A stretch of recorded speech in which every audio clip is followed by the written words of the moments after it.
الحمد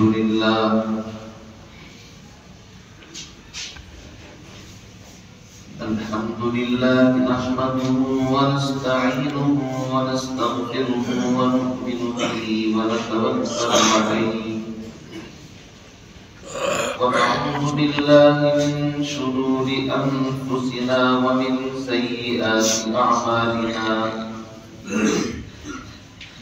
من يهده الله فلا مضل له ومن يضلله فلا هادي له ونشهد أن سيدنا وسندنا ومرشدنا ومولانا محمدا عبده ورسوله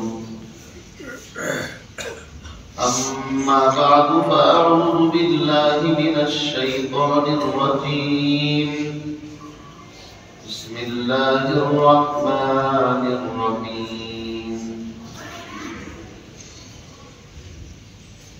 يا أيها الذين آمنوا قوا أنفسكم وأهليكم نارا وقودها الناس والحجارة عليها ملائكة غلاظ شداد لا يعصون الله ما أمرهم ويفعلون ما يؤمرون وقال الله تبارك وتعالى أم كنتم شهداء إذ حضر يعقوب الموت إذ قال لبنيه ما تعبدون من بعدي قالوا نعبد إلهك وإله آبائك إبراهيم وإسماعيل وإسحاق إلها واحدا ونحن له مسلمون آمنت بالله صدق الله العلي العظيم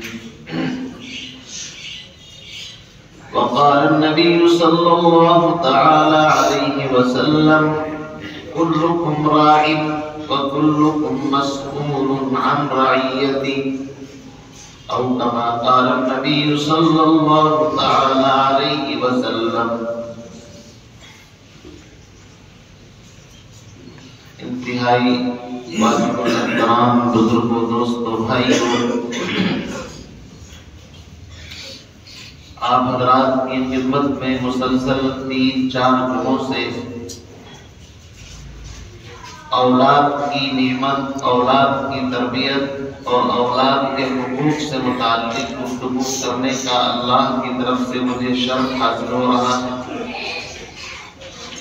اور یہ موضوع اتنا طویل اور نازک ہے کہ اس پر مزید ابھی بھی کئی ہفتے اور گفتگو کی جا سکتی ہے۔ ابھی تک کی گفتگو کا خلاصہ 2 منٹ کے اندر پیش کر دوں تاکہ رب باقی رہے، آپ کے ذہن میں بات پیچھے سے آگے سے جڑ جائے۔ ایک بات تو اب تک یہ عرض کی گئی ہے کہ اولاد خالصتاً اللہ کی طرف سے ایک نعمت ہے، ایک گفٹ ہے، ایک ہدیہ ہے، ایک تحفہ ہے، اور یہ بات میں نہیں کہہ رہا بلکہ اللہ کا قرآن کہہ رہا ہے، یَهَبُ لِمَن يَشَاءُ إِنَاثًا وَيَهَبُ لِمَن يَشَاءُ الذُّكُورَ، اللہ جس کو چاہے وہ بیٹیوں کا گفٹ کر دے اور جس کو چاہے بیٹے گفٹ کر دے، وَيَجْعَلُ مَن يَشَاءُ عَقِيمًا، اور جس کو چاہے 5 رکھے کچھ بھی نہ دے۔ 2 اور 2 4 کی طرح مسئلہ صاف ہو گیا کہ اولاد اللہ کی طرف سے ایک بہترین گفٹ ہے، عطیہ ہے، اور اس عطا کے اندر نہ کسی نبی کا کوئی دخل ہے، نہ کسی ولی کا، نہ کسی پیغمبر، پیر، فقیر کا، بلکہ خالصتاً یہ ڈپارٹمنٹ صرف اللہ کے قبضے میں۔ دوسری بات یہ معلوم ہوئی کہ اولاد یہ اتنی بڑی نعمت ہے کہ انبیاء علیہم السلام بھی اس نعمت کے لیے اللہ کی چوکھٹ پر اللہ کے دروازے پر سر رکھ کر کے ہمیں مانگتے ہوئے نظر آتے ہیں. حضرت ابراہیم علیہ السلام کی عمر 130 یا اس سے بھی زائد ہے، اولاد کوئی نہیں، بڑے مہمان نواز، اللہ رب العزت کی طرف سے اولاد کی نعمت سے محروم ہے، لیکن خانہ کعبہ کی چوکھٹ پر سر رکھ کر اور ہر نیک کام کرنے کے بعد اللہ کی بارگاہ میں جھولی پھیلاتے ہیں، رب ہب لی من الصالحین، یا اللہ مجھے نیک صالح اولاد عطا فرما۔ پھر سورہ ہود کے اندر وہ آپ نے واقعہ سن لیا کہ فرشتے انسانی شکل کے اندر ابراہیم علیہ السلام کے مہمان ہوئے، ابراہیم علیہ السلام نے مہمان نوازی کے اندر بچڑا ذبح کر کے تلا ہوا بھنا ہوا گوشت پیش کیا، لیکن ابراہیم علیہ السلام دیکھتے ہیں کہ مہمانوں کے ہاتھ کھانے کی طرف نہیں جاتے، تو ان کو تھوڑی سی اجنبیت کراہیت محسوس ہوئی۔ اب آپ اندازہ لگائیے، اس منظر کو دیکھ کر کے ابراہیم علیہ السلام وہ عجیب کشمکش میں پڑ گئے، اتنا لذیذ عمدہ کھانا رکھا ہے، مہمان کھانا نہیں کھا رہے ہیں، ٹینشن تو ہوگی۔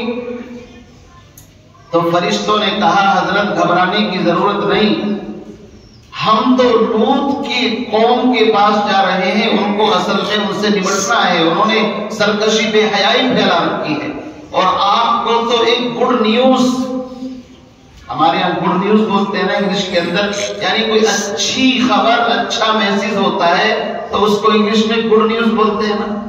ہم آپ کو یہ گڈ نیوز دینے کے لیے آئے ہیں کہ اللہ نے آپ کی دعا سن لی، آپ کو اللہ نے اولاد، بیٹا اور بیٹے کے بعد پوتا بھی عطا فرمانے کا اللہ نے فیصلہ کر دیا، اور اللہ کے فیصلوں کو کوئی روک نہیں سکتا۔ لا تبدیل لکلمات اللہ، اللہ جس چیز کا فیصلہ کر لے وہ اٹل ہوتا ہے۔ تو یا تو بیٹا ہی نہیں تھا، اور اگر اللہ کی طرف سے گڈ نیوز ملی تو بیٹا اور بیٹے کے بعد پوتا بھی مل گیا۔ لو جی، اس کو کہتے ہیں جب اللہ دیتا ہے تو چھپر پھاڑ کر کے دیتا ہے، اسی کو تو ہم اپنے محاورے کے اندر بولتے ہیں۔ تو اولاد مانگنا کوئی شرم کی چیز نہیں ہے۔ ابراہیم علیہ السلام نے اللہ سے اولاد مانگی۔ حضرت زکریا علیہ السلام جو حضرت مریم کی کفالت بھی کر رہے ہیں، خالو ہیں، بیت المقدس کے اندر رہتے ہیں، حضرت مریم کو بند کمرے میں باہر سے تالا لگا کر کے باہر تشریف لے جاتے ہیں، اور جب واپس آتے ہیں تو قرآن کہتا ہے کلما دخل علیہا زکریا المحراب وجد عندها رزقا، جب دروازہ کھولتے نئی ویرائٹی، نئی موسم کے نئے نئے پھل جو مارکیٹ میں جلدی سے دستیاب نہیں، وہ وہاں پر رکھے ہوئے۔ تو بحیثیت سرپرست پوچھتے ہیں بیٹی یہ پھل تو میں نے دیے نہیں لا کر کے، چابی میرے پاس، دروازہ بند، آئے کہاں سے؟ کلما دخل علیہا زکریا المحراب وجد عندها رزقا قال یا مریم انا لکی ھذا۔ یہ سرپرست کی ذمہ داری ہے کہ جو چیز ہم نے اپنے اولاد کو خرید کر نہیں دی ہے، سوال کریں انا لکی ھذا یا انا لکا، اگر مرد ہے تو کہاں سے آیا تمہارے پاس؟ آج اولاد کیوں بگڑتی ہے؟ نئے نئے شوق ہیں، بڑے بڑے موبائل چاہیے، گاڑی چاہیے، اور یہ چاہیے، گھر کی حیثیت نہیں۔ دوست مل جاتے ہیں، ارے چلو چلو چھوٹا سا ایک کام ہے، یہ کام کرنا ہے۔ اب وہ جوانی کے نشے کے اندر نہ ماں باپ کو پتا نہ بچے کو، اور جب پولیس دروازے پر آتی ہے کہ جی آپ کا بیٹا کہاں ہے، تب ماں باپ کو ہوش آتا ہے اوہ میرا بیٹا کہاں چلا گیا، آپ نے خبر کیوں نہیں لی اس کی؟ قرآن کہتا ہے سرپرست کی ذمہ داری ہے، اپنی اولاد سے پوچھے انا لکی ھذا۔ حضرت زکریا نے فوراً سوال کر دیا یہ پھل کہاں سے آئے ہیں، میں نے تو دیے نہیں آپ کو۔ قالت هو من عند اللہ، انہوں نے جواب دیا یہ اللہ کے پاس سے آئے، اور یہ ایسا جواب ہے کہ ہر بندہ سرنڈر ہو جاتا ہے، میں اللہ تو جو چاہے فعال لما یرید ہے، ان کے راستے میں کون رکاوٹ بن سکتا ہے؟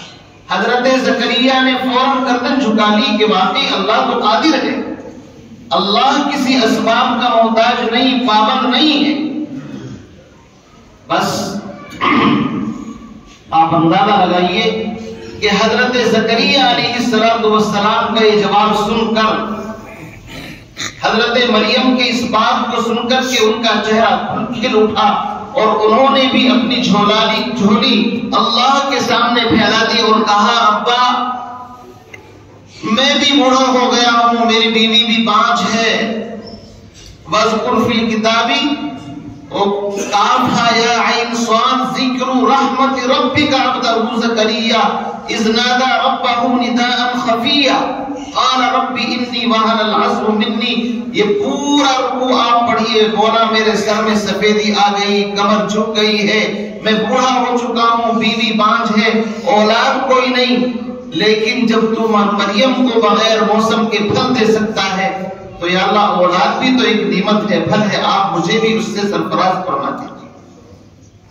اور دعا مانگی، هُنَالِكَ دَعَا زَكَرِيَّا رَبَّهُ قَالَ رَبِّ هَبْ لِي مِن لَّدُنكَ ذُرِّيَّةً طَيِّبَةً إِنَّكَ سَمِيعُ الدُّعَاء، پاکیزہ اولاد دے دے۔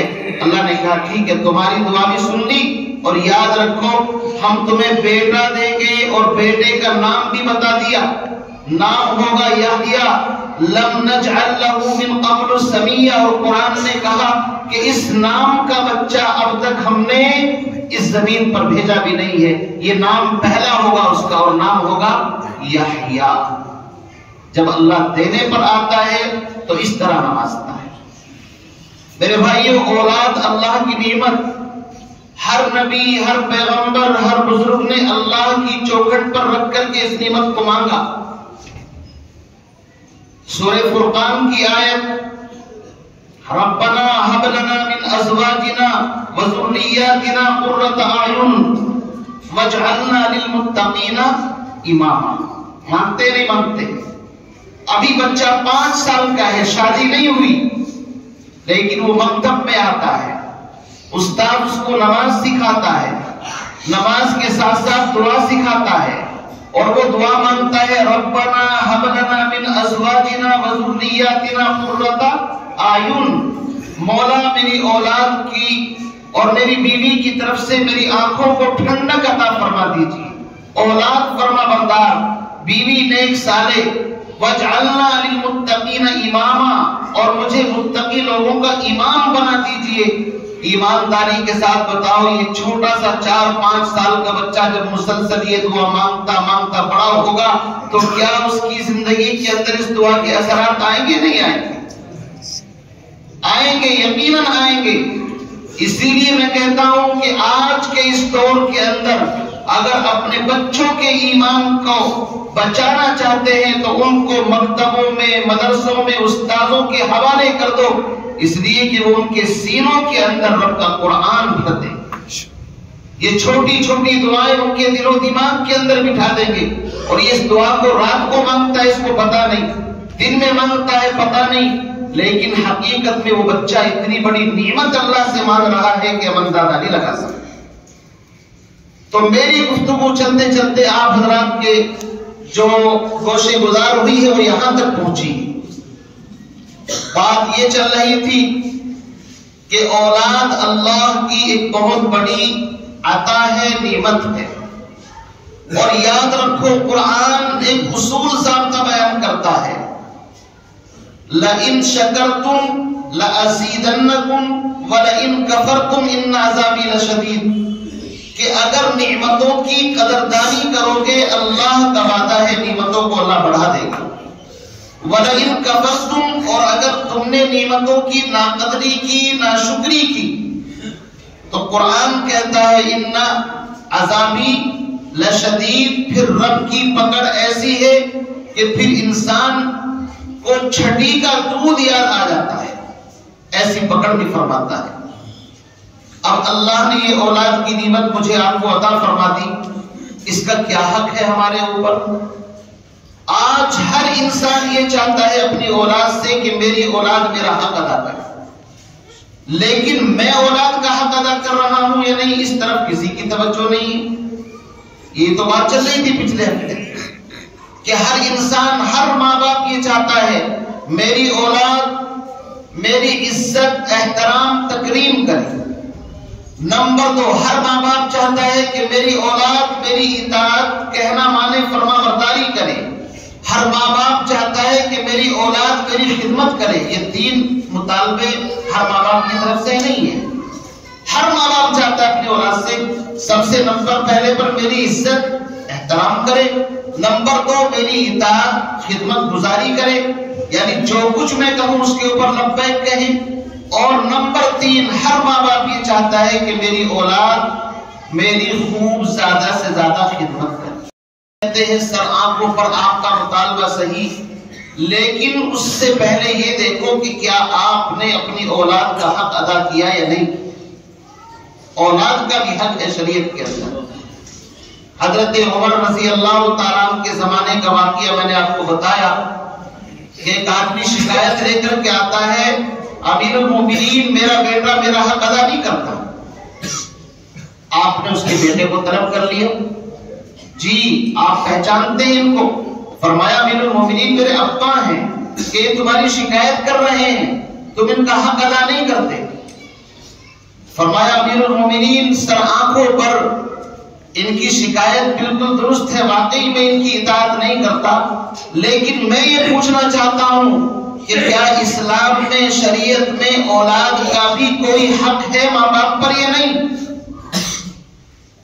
امیر المومنین نے کہا کیوں نہیں، اولاد کا تو حق ہے، بلکہ پہلے تو اولاد ہی کا حق ہے، ماں باپ کا تو بعد میں بنے گا۔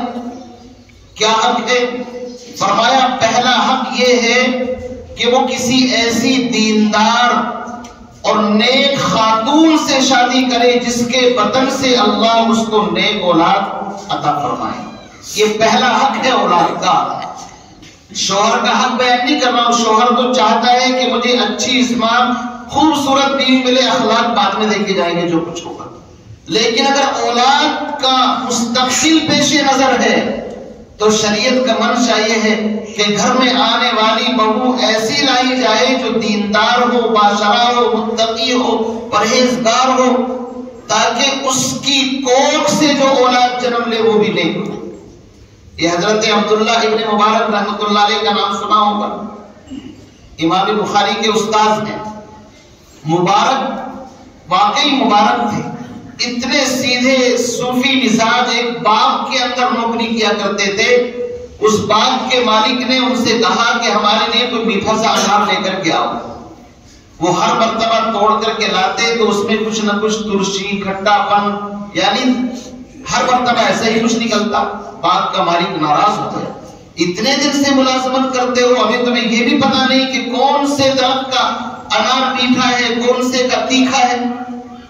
سر جھکا کر کے مبارک نے ادب سے کہا حضرت میں یہاں کا غلام ہوں، نوکر ہوں، میں مالک نہیں ہوں، وداؤٹ پرمیشن میں چکھ بھی نہیں سکتا، میں نے تو آج تک ایک انار توڑ کر کے نہیں کھایا، مجھے کیا پتا چلے گا کس کا کھٹا ہے، کس کا میٹھا ہے، کس کا تیکھا ہے۔ آج وہ نوکر بھی کان کھول کر کے اس واقعے کو سنے جو مالک کی پیٹھ پیچھے اور اس کی بینڈ بجانے میں لگے رہتے ہیں۔ آج سوچتے ہیں مالک سر کے اوپر ہے، سی سی ٹی وی کیمرے کی نگرانی میں ہے، تو انسان ڈر کی وجہ سے سیدھا سیدھا چلتا ہے۔ یہ مالکوں نے جو سی سی ٹی وی کیمرے لگائے ہیں اسی وجہ سے تو دلوں میں وہ ایمان باقی نہیں ہے، وہ اللہ کا ڈر خوف نہیں رہا، تو اس لیے سی سی ٹی وی کیمرے لگانے پڑے۔ کیمرے کی نگرانی میں ہے تو ٹھیک ٹھیک چل رہا ہے، اور جہاں مالک کی نظر یا کیمرے کی نظر ہٹی فوراً کچھ نہ کچھ کرپشن کر دیا، گھوٹالا کر دیا، مالک کو نقصان پہنچا دیا۔ وہ کیسا نوجوان تھا جو کہتا ہے تمہارے باغ میں ملازمت کرتا ہوں لیکن میں نوکر ہوں، اجازت نہیں، میں کیسے انار توڑ کر کے کھا سکتا تھا، مجھے کیا پتا کون سا کھٹا ہے، کون سا تیکھا ہے، کون سا میٹھا ہے۔ اس جواب کو سن کر کے مالک کے تو ہوش اڑ گئے، ارے واہ، اتنے ولایت کے اس مقام پر پہنچا ہوا بندہ تیری نوکری کرے، تیری تو قسمت سنور گئی۔ اس باغ کے مالک کی ایک دوشیدہ نوجوان خوبصورت بیٹی تھی، اور وہ اتنی نیک تھی کہ اس کی آنکھوں نے کسی غیر محرم کو نہیں دیکھا تھا، زبان سے کوئی غلط بات بالغ ہونے کے بعد نہیں نکلی اللہ کے قرآن کے علاوہ، بغیر اجازت کے گھر سے باہر نہیں نکلتی، بہت صوم و صلات کی پابند، انتہائی نیک متقی پرہیزگار، والد پریشان تھے اس نیک بیٹی کے لیے نیک داماد کہاں سے تلاش کر؟ جب دیکھا کہ تیرے باپ کا مالی اتنا ولایت کے مقام پر پہنچا ہوا ہے تو اس نے اپنی انا کا مسئلہ بیچ میں سے ہٹا دیا۔ آج تو اگر نوکر اور مالک کے بیٹے کی شادی کا مسئلہ ہو تو قیامت برپا ہو جائے گی، تلواریں کھنچ جائیں گی، پتہ نہیں کہاں تک نوبت پہنچ جائے گی۔ وہ ہمارے اسٹیٹس، وہ ہماری برابری کر سکتا ہے، وہ نوکر ہے، ہمارے ہاں ملازمت کرتا ہے، ہم آقا ہیں، مالک ہیں، لیکن جب بنیاد دینداری اور تقوی کے اوپر ہوتی ہے، جب بنیاد کے اندر ایمان تقوی ہوتا ہے، پھر یہ چیزیں راستے میں حائل نہیں ہوتی۔ اس مالک نے کہا کہ آپ اتنے دنوں سے باغ کے اندر ملازمت کرتے ہیں اور آج تک آپ کو یہ بھی پتا نہیں، ہم تم سے ناراض ہیں، تم نے ہم کو تیکھا اور کھٹا انار لا کر کے دیا۔ اور وہ پیروں میں پڑ گیا، حضور مجھے معاف فرما دیجیے، معاف فرما دیجیے، غلطی ہو گئی۔ کہا معافی کی ایک ہی شکل ہے، میری ایک بیٹی ہے، آنکھوں سے اندھی ہے، کانوں سے بہری ہے، زبان سے بول نہیں سکتی، پیروں سے باہر چل کر کے نہیں جا سکتی، آپ کو اس سے شادی کرنی پڑے گی۔ اب آپ اندازہ لگائیے، آدمی سوچے گا بھئی وہ تو زندہ لاش ہے، ایسی زندہ لاش سے کون شادی کرے گا؟ لیکن وہ اللہ کا نیک بندہ مبارک تیار ہو جاتا ہے، بابا آپ مجھے معاف فرما دیں، آپ جو شرط مجھ پر رکھے میری کوئی شرط نہیں، میں اس سے نکاح کرنے کے لیے بھی تیار ہوں۔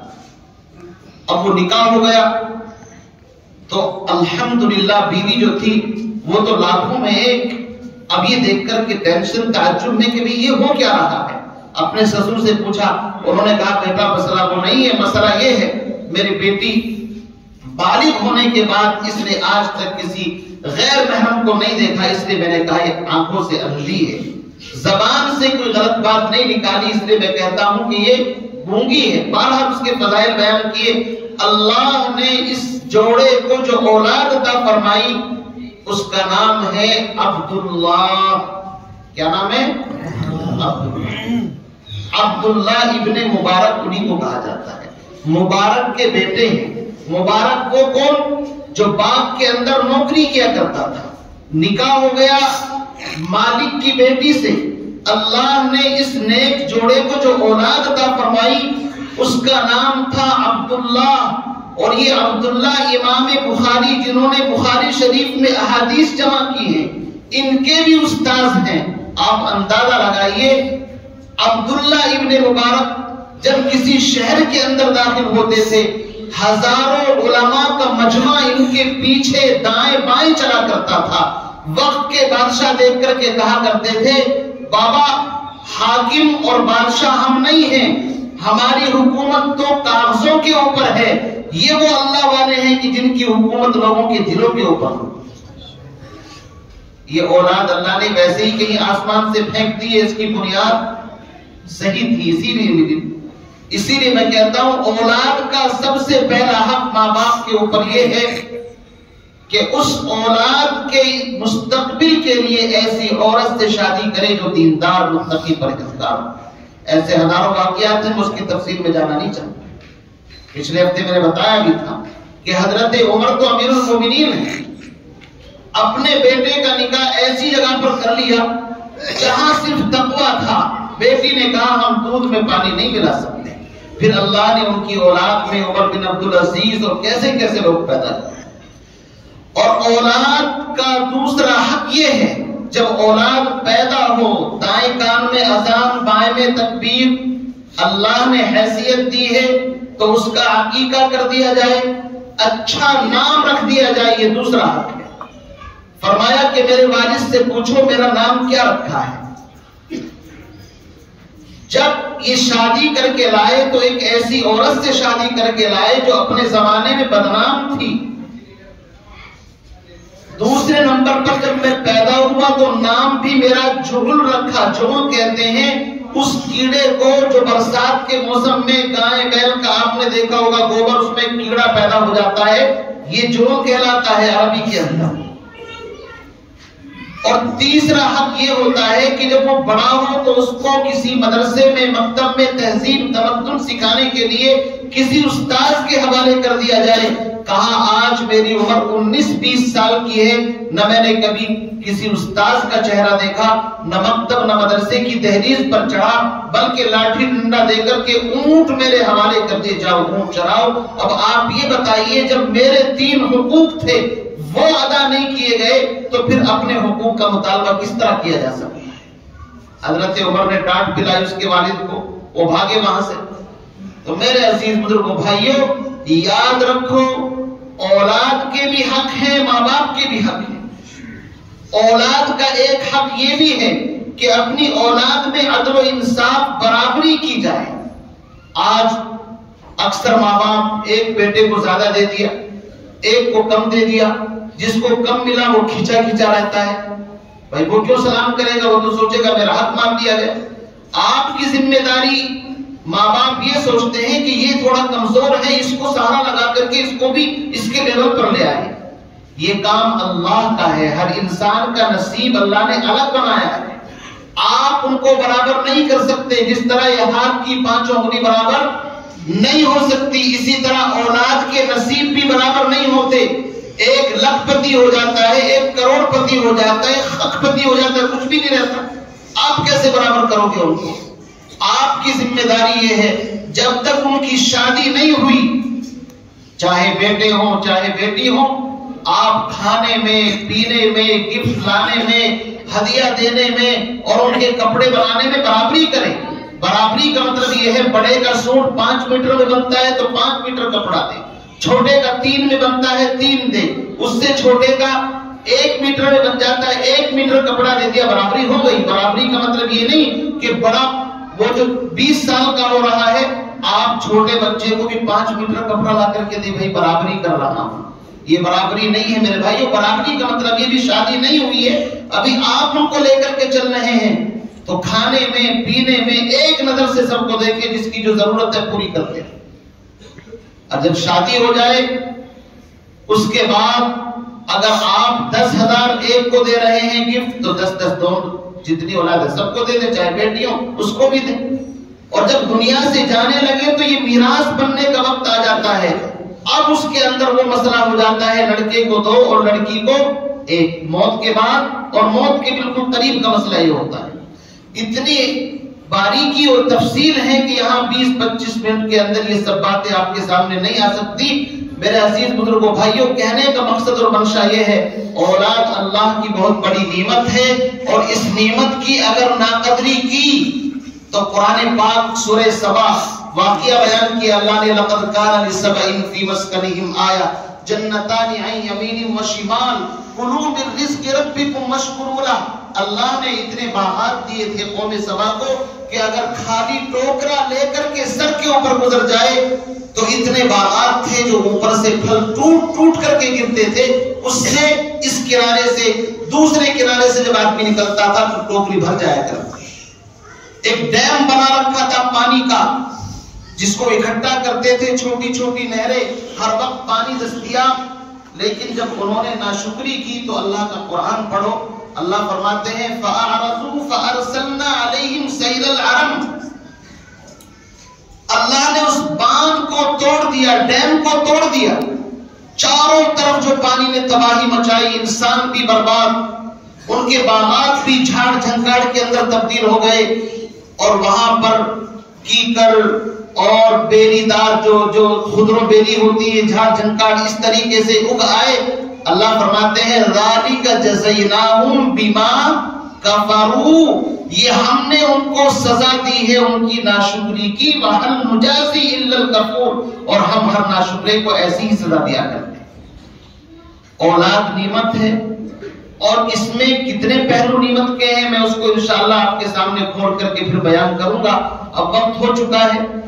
بس کہنے کا مقصد یہ ہے کہ اپنی اولاد کے ایمان کی حفاظت اتنی ضروری ہے، جو آیت میں خطبے کے اندر پڑھ رہا ہوں ابھی اس کا ترجمہ کرنے کا بھی موقع نہیں ہے۔ سورہ بقرہ کی جو آیت میں نے پڑھی ہے، حضرت یعقوب علیہ السلام مصر کے اندر ہیں، سارے بیٹے پوتے سب وہاں پر جمع ہیں، چونکہ یوسف علیہ السلام مصر میں چلے گئے تھے، وہ آپ سب جانتے ہیں۔